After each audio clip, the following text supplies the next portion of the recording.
नमस्कार, मैं हूं सौरभ शर्मा। प्रधानमंत्री नए साल में एक नए मिशन पर हैं।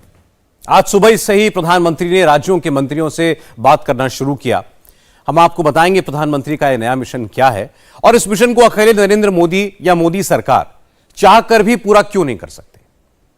मोदी की यह इच्छा तभी पूरी होगी जब विरोधी भी सियासी दुश्मनी छोड़कर पूरी तरह प्रधानमंत्री का साथ दें। लेकिन क्या ऐसा हो पाएगा? मोदी ने आज किससे मदद मांगी और विरोधियों ने पलटकर क्या सियासी चाल चल दी, हम आपको यह भी बताएंगे। देश में अगले साल लोकसभा चुनाव होने वाले हैं।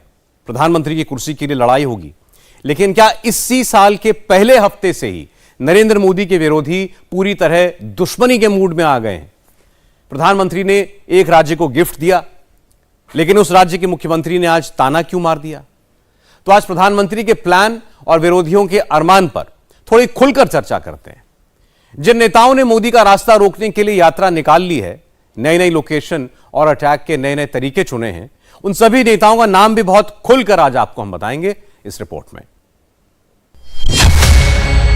साल का पहला हफ्ता, पहले हफ्ते के 118 घंटों में प्रधानमंत्री ने क्या किया? मोदी के हर फैसले को माइक्रोस्कोप से देखते हैं। मोदी ने कैबिनेट की मीटिंग बुलाई। उसमें मोदी ने कैबिनेट मंत्रियों को क्या बताया?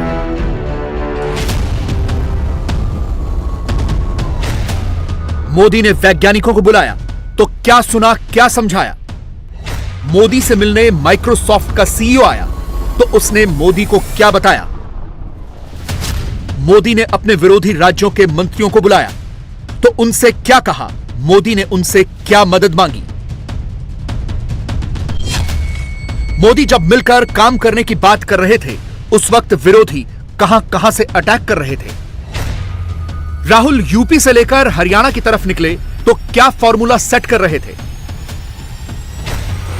मोदी ने ममता को बर्थडे विश किया, उनकी लंबी उम्र की कामना की, तो बदले में ममता ने मोदी को थैंक यू की जगह कौन सा ताना मारा?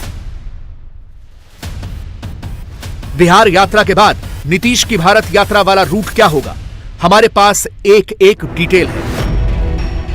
अखिलेश किस खेमे को सपोर्ट कर रहे हैं? मोदी के खिलाफ क्या फिट कर रहे हैं? पॉलिटिकल माइक्रोस्कोप में फुल इनसाइड स्टोरी है।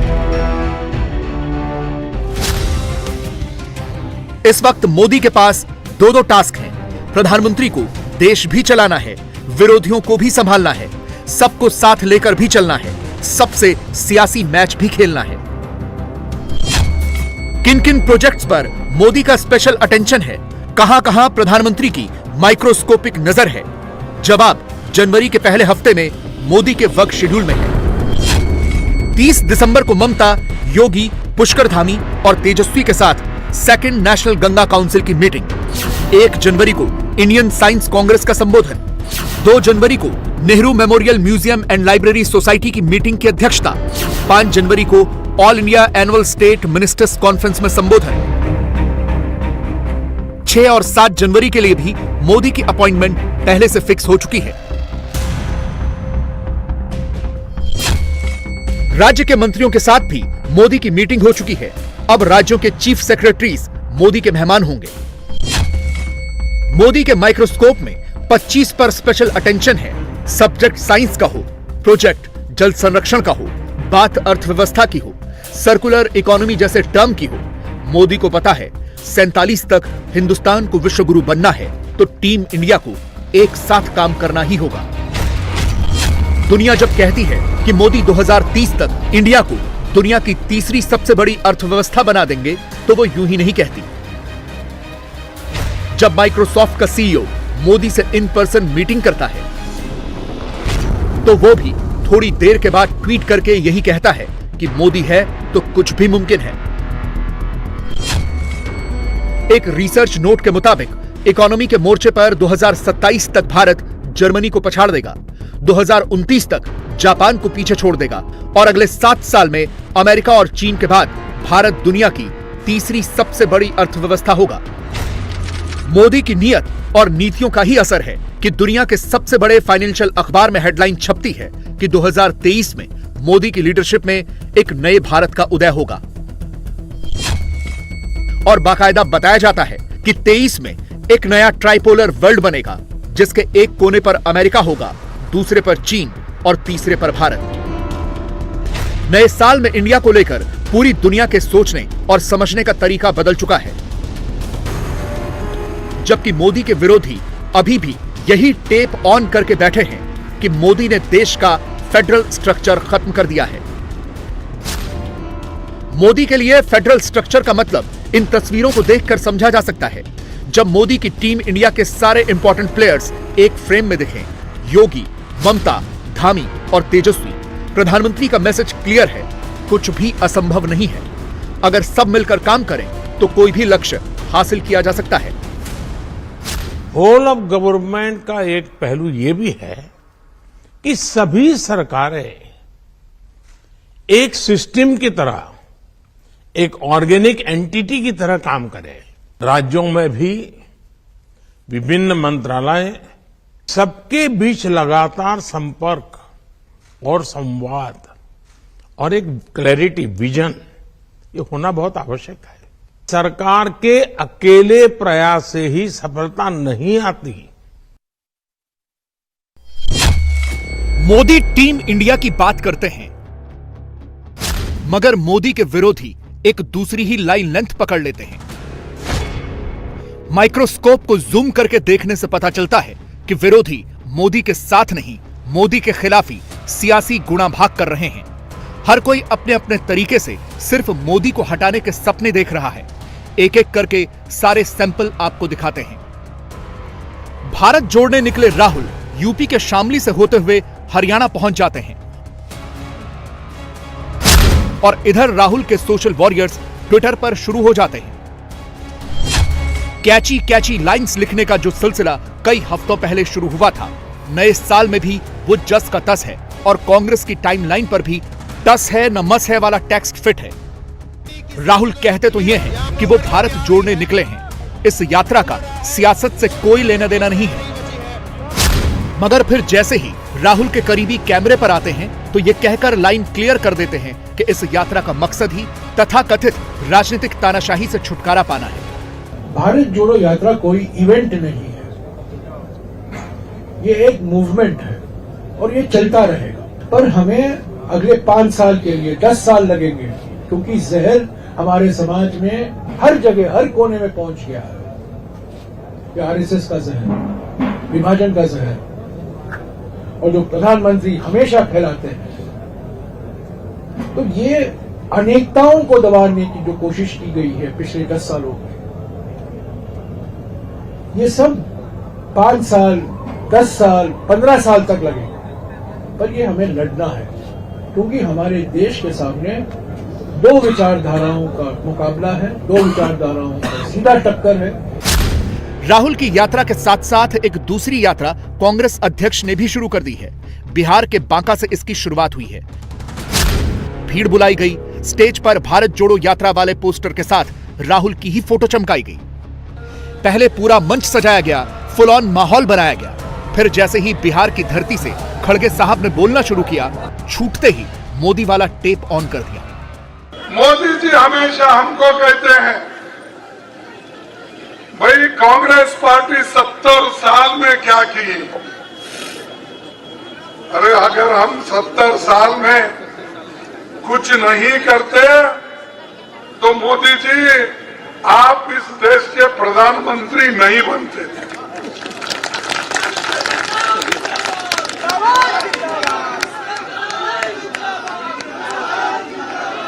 50-50, 60-60 गाड़ियां लेके जो आज घूम रहे हो, ये कांग्रेस की देन है, क्योंकि कांग्रेस ने जमहूरियत को बचाया, कांग्रेस ने संविधान को बचाया। इसीलिए आज आप जैसे आदमी प्रधानमंत्री इस देश के बने। यूपी होते हुए राहुल का हरियाणा पहुंचना और उधर खड़गे का बिहार में यात्रा का शुभारंभ करना, यह संयोग नहीं है, इसमें मोदी विरोधी प्रयोग है, जिसका एक चैप्टर नीतीश कुमार से जुड़ा हुआ है। नीतीश बाबू ने गुरुवार को अपनी समाधान यात्रा की औपचारिक शुरुआत कर दी, लेकिन कोई लाख छुपाए मन की बात जुबान पर आ ही जाती है। नीतीश ने आखिरकार हिंट दे ही दिया कि उनकी बिहार वाली यात्रा दरअसल कुछ और नहीं, 24 के लिए भारत वाली यात्रा का प्रैक्टिस सेशन है। देश की यात्रा कब कर रहे हैं सर? अब देखिए, पहले तो ये कर लेते हैं और सर हाउस तो जनवरी में खत्म हो जाएगा ना? नहीं, जनवरी नहीं, फरवरी के कुछ 8 तक ही। अच्छा, हमको ऐसा लग रहा है। और फिर अगर कोई जरूरत पड़ गई तो एक आध कुछ और देखेंगे, उसमें कोई बात। तो फरवरी के बाद सर देश की यात्रा पे निकल रहे हैं क्या? उसके बाद विधानसभा थोड़ा हाउस भी है ना, तो वो कर लेंगे, इसके बाद आगे करते हैं। नीतीश बाबू अपने खिलाफ बन रहे नैरेटिव को तोड़ने और राजनीतिक फिजा को अपनी ओर मोड़ने के लिए बिहार की यात्रा पर निकले हैं। लेकिन इसका दूसरा पहलू यह है कि वो अपने घर में जमीन मजबूत करने के साथ साथ 24 के लिए अपनी दावेदारी मजबूत करना चाहते हैं। मजेदार बात यह है कि नीतीश की समाधान यात्रा की सीधी टक्कर कांग्रेस की हाथ से हाथ जोड़ो यात्रा से है। लेकिन बिहार में फिर खड़ा होने की कोशिश कर रही कांग्रेस की यात्रा क्या इस बार कामयाब होगी? कांग्रेस तो जिंदा नहीं हो सकती है। कांग्रेस को लगभग 32-33 साल हो गया बिहार में सत्ता से बाहर हुए। तो एक जमाने में इन्हीं का वर्चस्व था, इन्हीं का राज था केंद्र में और बिहार के अंदर। तो खड़गे आ जाए, राहुल गांधी आ जाए, अखिलेश सिंह अध्यक्ष बन जाए, अब बिहार में कांग्रेस जो है वो हमेशा उनको कंधे की जरूरत पड़ेगी, किसी के कंधे पर चढ़कर 10-20 सीट जीत जाए, लेकिन अपनी बदौलत वो कोई सीट नहीं जीत सकते। और ये यात्रा इसलिए कर रहे हैं ताकि कल महागठबंधन में वो बार्गेन कर सके ज़्यादा से ज़्यादा सीट लेने के लिए। तो बीजेपी को हराने के लिए यात्रा नहीं हो रही है, बल्कि महागठबंधन में ज़्यादा सीटें पाने के लिए उस प्रयास के लिए ये यात्रा हो रही है। सुशील मोदी की माने तो बिहार में कांग्रेस का खड़ा हो पाना मुश्किल है। तो क्या इसीलिए दूर दूर से नीतीश राहुल के साथ दिखते हैं, सिर्फ मोरल सपोर्ट देते हैं? क्योंकि राहुल की यात्रा में नीतीश बाबू को इनवाइट गया ही नहीं। ऐसे में जब दोनों पार्टियां एक ही राज्य में यात्रा खेल रही हों तो आपस में भिड़ने की पूरी गारंटी है। रही बात नीतीश बाबू की, तो अब तो उन्हीं के सहयोगी जीतन राम मांझी ने उनकी यात्रा पर सवाल उठा दिए हैं। इशारों में कह दिया कि इस यात्रा से कोई समाधान नहीं निकलने वाला। आपको क्या लगता है कि समाधान यात्रा पर नीतीश कुमार जो गए हैं, क्या मकसद है? देखिए, एक तो नीतीश कुमार डरे हुए हैं, नहीं तो पब्लिक मीटिंग करते, हर यात्रा में एक पब्लिक मीटिंग जरूर होती रही है, आम लोगों से भी मिलते रहे, तो उनको डर है कि कोई काला झंडा ना दिखा दे, कोई नारा ना लगा दे, कोई पत्थर ना फेंक दे। तीसरी, इस बार की यात्रा क्लोज डोर यात्रा है, जहाँ जाएंगे बंद कमरे में अधिकारियों के साथ बैठक करेंगे और 13 साल से फीडबैक ही ले रहे हैं। जहाँ तक देशव्यापी यात्रा की बात है, तो जो 200 करोड़ रुपये से ज़्यादा का जेट प्लेन खरीदा जा रहा है, इसलिए खरीदा जा रहा है, तो जिस दिन वो खरीदा कर आ जाएगा उस दिन घूमेंगे देश भर में। लेकिन क्या अरविंद केजरीवाल दिल्ली में स्वागत करेंगे? क्या केसीआर उनका तेलंगाना में स्वागत करेंगे? क्या बीजू जनता दल के बीजू पटनायक जो हैं, उनके लड़के नवीन पटनायक, क्या वो वहाँ उनको स्वागत करने एयरपोर्ट पर जाएंगे? देखिए, नीतीश कुमार को तो राहुल गांधी ने भी अपनी यात्रा में आमंत्रित नहीं किया। यहाँ तक कि एक ही दिन में बिहार में 2 यात्रा निकल रही है, कांग्रेस की भी यात्रा और नीतीश कुमार की भी यात्रा। तो यात्रा करना उनका राजनीतिक अधिकार है, वो यात्रा कर सकते हैं, लेकिन अब यात्रा करने का कोई औचित्य नहीं रह गया। 13 साल हो गया, अब तो लोग चाहते हैं कि अब समाधान कीजिए चीजों का। देखिए, सामने वस्तु स्थिति नहीं आती है, सही है, बहुत एजेंसी है उनका, मुख्यमंत्री का, उस एजेंसी से ग्राउंड रियलिटी को प्राप्त कर लेना चाहिए। और वो गए हैं तो देख भी रहे हैं, कल ही वो कोई भवन बनना था, नहीं बनाया, तो अपने जा कर के देखे हैं। तो गुप्त रूप में हो, प्रत्यक्ष रूप में हो, या कोई एजेंसी से हो, ग्राउंड रियलिटी को जानना चाहिए, ऐसा मैंने कहा है। राहुल को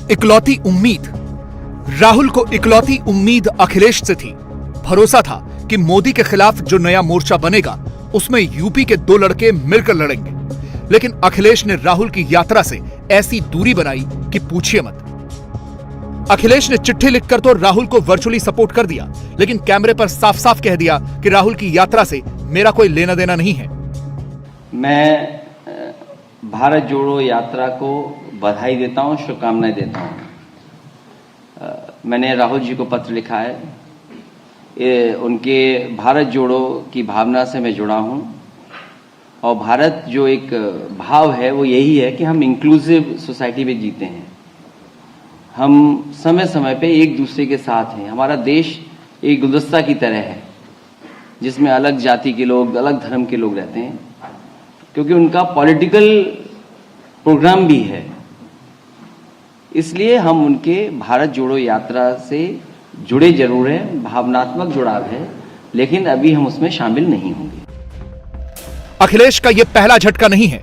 24 घंटे में अखिलेश ने राहुल को 2-2 झटके दिए हैं। सवाल 24 पर पूछा गया, मोदी के खिलाफ कौन कौन साथ आएगा, इस पर टोका गया, लेकिन अखिलेश ने 10 सेकंड में कह दिया, अभी कुछ मत पूछो। ये सवाल अभी का नहीं है, ये सवाल का जवाब आएगा जब चुनाव शुरू होगा। ये सवाल अभी का नहीं है, ये सवाल का जवाब आएगा जब चुनाव शुरू होगा। अब इसे सियासी मजबूरी कहिए या राहुल से दूरी बनाकर रखने की रणनीति, इसके पीछे भी एक ट्विस्ट है। अखिलेश ममता को हैप्पी बर्थडे तो कहते हैं, मगर इस शिष्टाचार वाले ट्वीट में 24 वाला हिंट छिपा है। हम लोगों ने जो सीनियर पॉलिटिशियन है, ममता और अखिलेश पॉलिटिकली कनेक्टेड हैं। 22 के यूपी चुनाव प्रचार में तो ममता ने यूपी जाकर अखिलेश के समर्थन में भीड़ जुटाई थी। इससे पहले अखिलेश भी बंगाल चुनाव में दीदी की जीत के लिए दुआएं मांग चुके हैं। क्रोनोलॉजी समझिए, जब मोदी ममता को जन्मदिन विश करते हैं तो ममता थैंक यू नहीं कहती, उल्टे मोदी विरोधी बयान देने लगती हैं। सोचिए, एक राज्य में वंदे भारत ट्रेन पर पत्थर चलते हैं। पहली घटना 2 जनवरी को होती है। पत्थर बंगाल के मालदा में फेंके जाते हैं। अधिकारी भी कैमरे पर आकर यही कहते हैं। पहला इंसिडेंट जो है वो हुआ 2 तारीख को, वो मालदा डिवीजन का, मालदा डिस्ट्रिक्ट का कुमारगंज उसका है। और दूसरा जो आज सामने आया वो है मंगूर जान, ये जो है ये कटिहार डिवीजन का, नॉर्थ ईस्ट फ्रंटियर रेलवे का कटिहार डिवीजन का, और बिहार का किशनगंज जिले में ये जगह है। ये 2 इंसिडेंट्स बैक टू बैक हुआ, तो दोनों में जो है इसको हम ढूंढ रहे हैं, जो भी कल्प्रिट है। वंदे भारत जब लॉन्च हुई तो ममता और मोदी दोनों ने मिलकर उद्घाटन किया। तब ममता ने थैंक यू प्राइम मिनिस्टर कहा, मगर पॉलिटिकल कंपल्शन की वजह से अब दीदी ने इसमें सियासी लाइन पकड़ ली। ये तक कह दिया कि मोदी ने पुरानी ट्रेन को ही नया करके लॉन्च कर दिया। और जब बंगाल को बदनाम करते हैं, मैं उसको कंडेम करती हूँ, और फेक न्यूज के लिए हम बंदोबस्त करेंगे। এটা বাংলায় ঘটেনি, এটা বিহারে ঘটেছে। বিহারের মানুষের ক্ষোভ থাকতেই পারে, এবং গণতন্ত্রের ক্ষোভ থাকলে তারা একটা ঘটনা যদি ঘটেও থাকে, সেটা নিয়ে বিহারকে তো অপমান করা যায় না। আমি মনে করি তাদেরও পাওয়ার অধিকার আছে। আজকে বিজেপি নেই বলে তারাই বা পাবে না কেন? আর বন্দে ভারত কি একটা নতুন ট্রেনকে, মানে আমরা যেটা বলি যে একটা পুরনো ট্রেনকে রং করে একটা করে দিয়েছে, শুধু ইঞ্জিনটা ছাড়া সবই। यानी 23 के पहले हफ्ते में ही मोदी के सारे विरोधियों ने पूरे साल का एंटी मोदी एजेंडा सेट कर दिया है, जिसे देखो उसे हर कोई मोदी के साथ एक टीम की तरह काम करके विकास की बात कर रहा है। हर कोई मोदी को पीएम की कुर्सी से हटाने पर ही फोकस दिख रहा है। इसी का हिंट अमित शाह ने दे दिया है। तो भारतीय जनता पार्टी की सरकार ने अंधकार की जगह अधिकार दिया है, विनाश की जगह विकास दिया है, विवाद की जगह विश्वास दिया है, कुशासन की जगह सुशासन दिया है, और दुविधा की जगह सुविधा देने का काम किया है। मोदी जी के नेतृत्व में सबका साथ, सबका विकास, सबका विश्वास और सबका प्रयास के आधार पर चलती है। और यही कारण है कि आज अर्थतंत्र पर ड्रग की परछाई नहीं है। यही कारण है कि हमारे ब्रू भाई आज जंगलों की वादियों में सुख चैन के साथ रह रहे हैं। जो विकास किया है वो तो एक शुरुआत है, पिक्चर का ट्रेलर है, पिक्चर अभी आगे आना बाकी है। सियासी दुश्मनों के हमले के बीच भी मोदी लगातार डटे हुए हैं, लगे हुए हैं। वो हर मुश्किल से भी जूझ रहे हैं और अपने पॉलिटिकल ओपोनेंट से भी लड़ रहे हैं, और ये साल भर चलता रहेगा, ये भी कंफर्म है। एक कम्युनिस्ट, कांग्रेस, ममता, समता, सपा, बसपा, ये सारी की सारी मंडली काऊ काऊ काऊ काऊ करने लगी आएगी।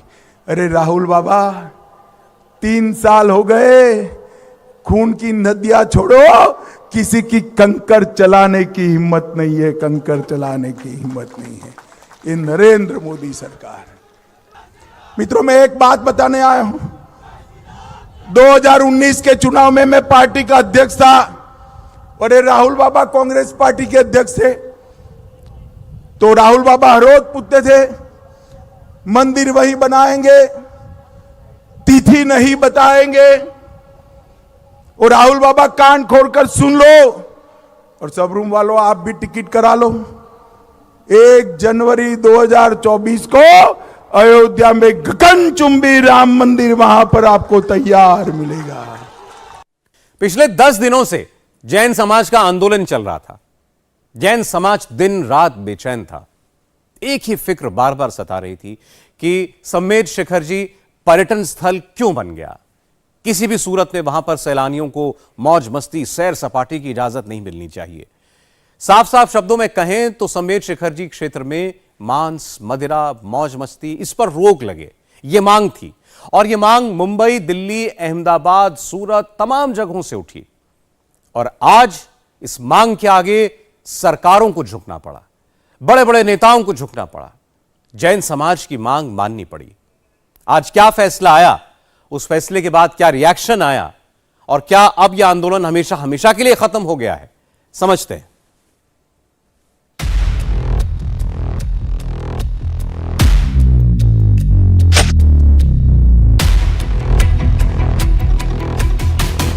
करीब 0.37% आस्था का सवाल है, करीब 35 लाख वोट बैंक का सवाल है।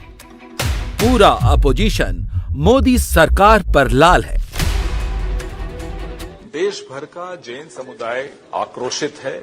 वो आक्रोशित है भारतीय जनता पार्टी के षड्यंत्र के खिलाफ, जो झारखंड में उनके खिलाफ रचा जा रहा है।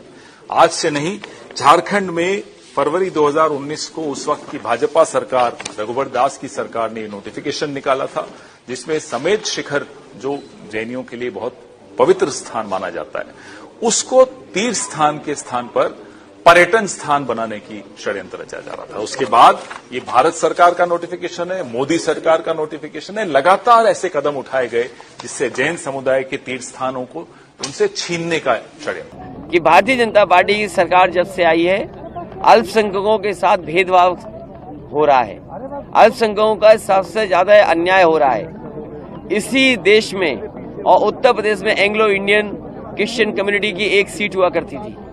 आते ही भारतीय जनता पार्टी ने एंग्लो इंडियन सीट को खत्म कर दिया। वजह भाई उनका रिलीजियस प्लेस है, वहां पर आप शूटिंग कर रहे हैं। वहां पर उनके उस मंदिर में, झारखंड में आप क्या क्या, यानी वो जगह उनके लिए एक पवित्र जगह है उनके लिए। आप वहां पर क्या क्या सब तमाशे हो रहे हैं, वहां पर गलत है वो बिल्कुल। भाई छोटा समाज है तो उनकी भी तो कोई वैल्यू है, उनकी भी तो फीलिंग्स है, उनका भी तो रिलीजियस रेस्पेक्ट करना चाहिए उनके उस चीज को। मैं आपको कुछ आज डॉक्यूमेंट दिखाना चाहता हूं।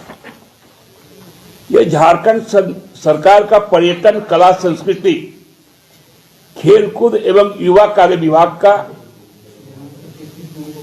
ज्ञापन संख्या है 1391, 22/10/2018। इसमें कार्यालय ज्ञापन में लिखा जाता है, पारसनाथ सम्मेद शिखर जी पर्वत सदियों से जैन धर्मावलंबियों का विश्व प्रसिद्ध पवित्र एवं पूजनीय तीर्थ स्थल है। इसकी पवित्रता अक्षुण्ण रखने हेतु सरकार प्रतिबद्ध है। 2018 सरकार किसकी, बोलना पड़ेगा क्या बाबूलाल जी, दीपक प्रकाश जी? किसकी सरकार थी? रघुवर दास जी। सोरेन सरकार के प्रवक्ता बीजेपी की पिछली सरकार पर आरोप लगा रहे हैं। चलिए बांध भी लेते हैं इस बात को। सम्मेद शिखर जी पर्वत को तत्कालीन मुख्यमंत्री रघुवर दास जी के समय पर्यटन स्थल बनाने की संस्तुति की गई, लेकिन अभी तो आपकी सरकार है। अगर ये गलत था और गलत है तो इसको सुधारने की कोशिश क्यों नहीं की? JMM, Congress, RJD, NCP, left, JDU का झारखंड में इन सब का अलायंस है, लेकिन सम्मेद शिखर जी का अपमान तब याद आया जब जैन समाज सड़क पर उतर आया। कितनी सियासत है, कितनी हमदर्दी है, सच क्या है, जैन मुनि प्रमाण सागर ने बताया। पर्यटन स्थल बनाने को लेकर यहाँ पर बातचीत चल रही है। देखिए, नोटिफिकेशन सरकार ने जारी किया है, उसके बाद 60 दिन की अवधि में आपत्तियां मंगाने की जो औपचारिक खानापूर्ति वो की गई, पर उसका कोई किसी अखबार में, किसी न्यूज संचार माध्यम में कोई सूचना नहीं दी गई। यहाँ इतनी सारी संस्थाएं हैं, उनमें किसी को आधिकारिक रूप से कोई सूचना नहीं दी गई, तो जैन समाज इससे अनभिज्ञ रहा, उसको कुछ पता ही नहीं चला कि यहाँ क्या हो रहा है क्या नहीं हो रहा। ये तो बाद में जब लोगों को मालूम पड़ा तो फिर लोगों ने धीरे धीरे प्रतिरोध शुरू किया। बीच में कोरोना भी आ गया तो धीरे धीरे लोगों ने प्रतिरोध शुरू किया। शुरुआत में थोड़ी धीमी थी, अब धीरे धीरे लोगों को मालूम पड़ता गया तो ये रूप बन गया है। तो जो भी हो, ये तो उसको सुधार करना चाहिए और सरकार करेगी, ऐसा मुझे विश्वास है। देखिए, सम्मेद शिखर जी हमारी सर्वोच्च आस्था का केंद्र है, ये हमारा प्राण। और जब प्राणों पर आघात होगा तो चीख पुकार तो मचेगी ना। ये जो भी प्रतिक्रिया है उसी की प्रतिक्रिया है, क्योंकि सम्मेद शिखर को लेकर जैन समाज किसी भी अर्थ में कोई समझौता नहीं कर सकती। ये हमारा सर्वस्व है और इस सर्वस्व की रक्षा के लिए, सर्वस्व अर्पित करने के लिए भी जैन समाज तैयार है, रहना चाहिए। सम्मेद शिखर जी को लेकर पॉलिटिकल अलायंस बनना शुरू हो गया है तो धार्मिक अलायंस भी बन रहा है, क्योंकि बात सिर्फ जैनों तक ही नहीं रही। जैन समाज के साथ हिंदू खड़ा हो गया है और दर्द जैन को ही नहीं, हिंदुओं को भी हो रहा है। वही पीड़ा जो राम मंदिर आंदोलन के समय हिंदुओं को हो रही थी, तो दर्द जैनों को भी महसूस हुआ था। इसीलिए सम्मेद शिखर जी को लेकर हिंदू भी साथ आ गए हैं। हिंदुओं को वो सारी बातें याद हैं जब राम मंदिर आंदोलन के वक्त हिस्टोरियन मीनाक्षी जैन ने कहा था बाबरी मस्जिद श्री राम जन्मभूमि के अवशेषों पर बनाई गई थी। जैन मुनि श्री लोकेश आचार्य ने कहा था राम मंदिर अयोध्या में नहीं बनेगा तो क्या मक्का में बनेगा। राम मंदिर जब बनना शुरू हुआ तो जैन सबसे पहले आगे आए। अहमदाबाद में 24 किलो चांदी जैनियों ने दान दी। हिंदू जैन की पीड़ा को समझ रहा है, महसूस कर रहा है, इसीलिए सम्मेद शिखर जी के साथ अब खुलकर खड़ा है। स्पष्ट रूप से जैन समाज के साथ सम्मेद शिखर के विषय पर हैं। हमें प्रसन्नता है कि वो क्षेत्र अभयारण्य हो रहा है। अहिंसा के मानने वालों के लिए सारा क्षेत्र भारत अभयारण्य होना चाहिए।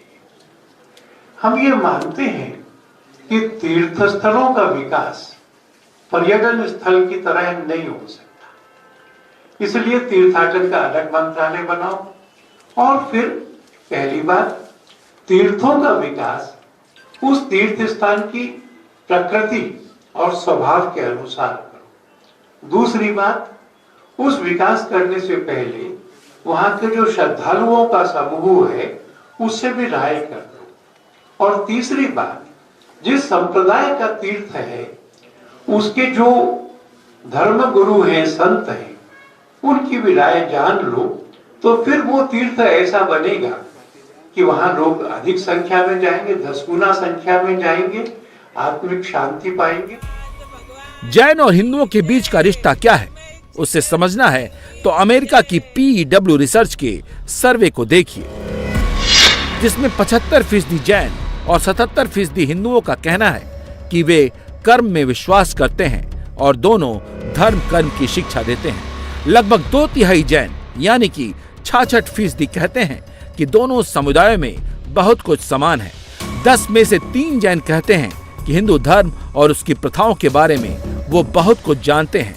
92% जैनियों का कहना है कि हिंदू पड़ोसियों को स्वीकार करने के लिए तैयार हैं, जबकि 38% जैनों का कहना है कि वे एक मुस्लिम को पड़ोसी के रूप में स्वीकार करने को तैयार हैं। 44% जैनियों का एक हिस्सा कहता है वास्तव में भारतीय होने के लिए हिंदू होना बहुत महत्वपूर्ण है। जैनियों की ताकत का पॉलिटिकल पार्टियों को पता है, इसीलिए कांग्रेस ओवैसी अब सबको जैनियों में अल्पसंख्यक नजर आने लगा है। अत्याचार की बात कर रहे हैं। अखिलेश यादव भी जैन जैन कर रहे हैं, लेकिन हिंदुओं और जैन के बीच रिश्ता क्या है उनके नेता अबू आजमी को पता है, इसलिए अखिलेश के जैन प्रेम से वो खफा है। मैं कभी नहीं करूंगा समर्थन, इसलिए नहीं करूंगा कि मेरी मांगों पर समर्थन करते हैं क्या वो। जब मेरी कोई मांग होती है, जब एक दिन इनका त्यौहार आता है तो इनकी तादाद मुझसे बहुत कम है देश के अंदर, जब इनका त्यौहार आता है तो सरकारें इनके आगे घुटने टेक करके सारी मटन की दुकानें बंद करने की बात करती हैं, स्लॉटर हाउस बंद करने की बात करती हैं। अरे देश जैसे दूसरे दुनिया चलती है वैसे हमारा भारतवर्ष चलेगा या यहाँ कोई अलग ही निज़ाम चलेगा? हमारी मस्जिदों के सामने जा करके लोग जाकर वहाँ पर डीजे बजाते हैं, मेरी मस्जिदों के गुंबद पर चढ़ करके वहाँ गेरुआ झंडा लगा देते हैं और रोज़ाना लव जिहाद के नाम पर मुझे इस देश में परेशान किया जा रहा है, जबकि इसमें हकीकत कुछ नहीं है। जैन समाज ने आज तक मेरा साथ नहीं दिया, आज तक पूछा नहीं, लड़ाई लड़े अपनी वो। कौन है जैन? इसे आस्था के चश्मे से नहीं, तर्क की कसौटी पर परखेंगे, तब जाकर जैनियों की ताकत पता चलेगी।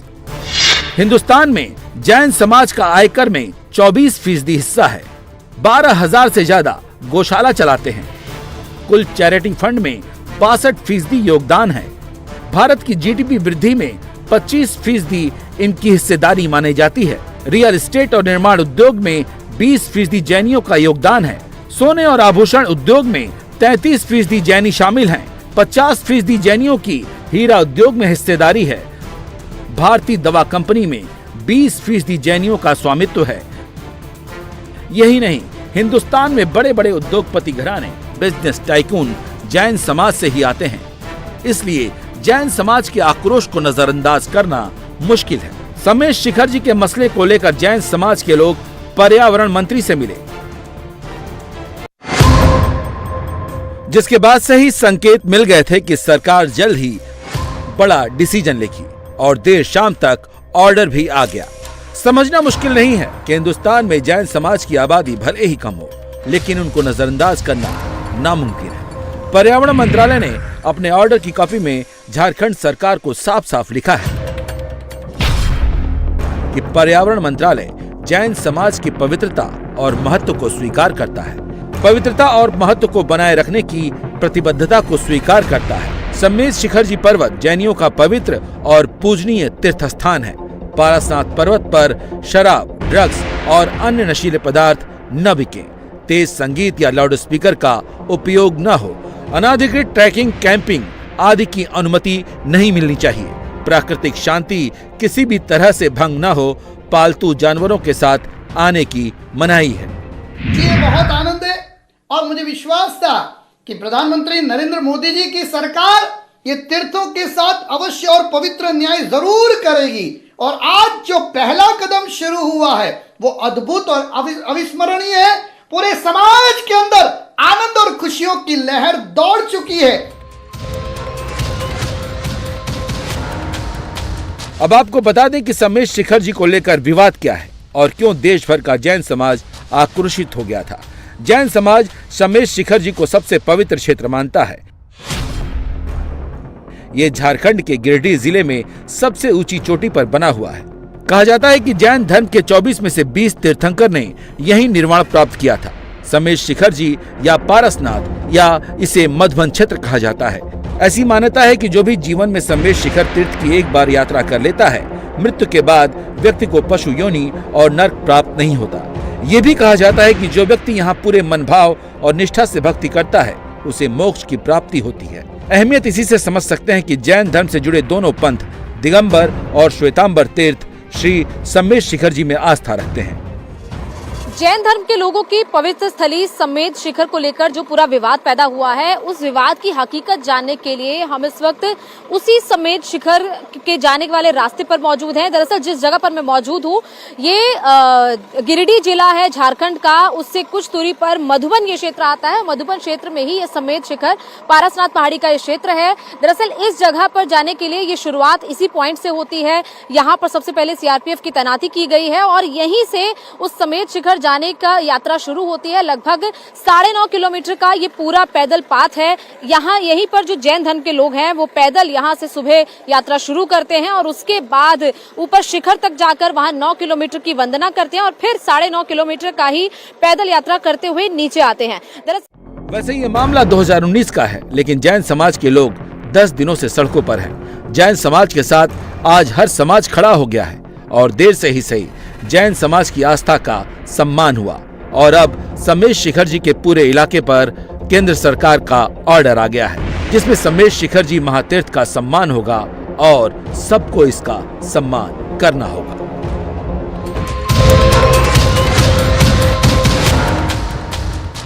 इंडिया टीवी हर वक्त हर जगह डाउनलोड करने के लिए सर्च करें India TV news Google play store या ऐप स्टोर पर।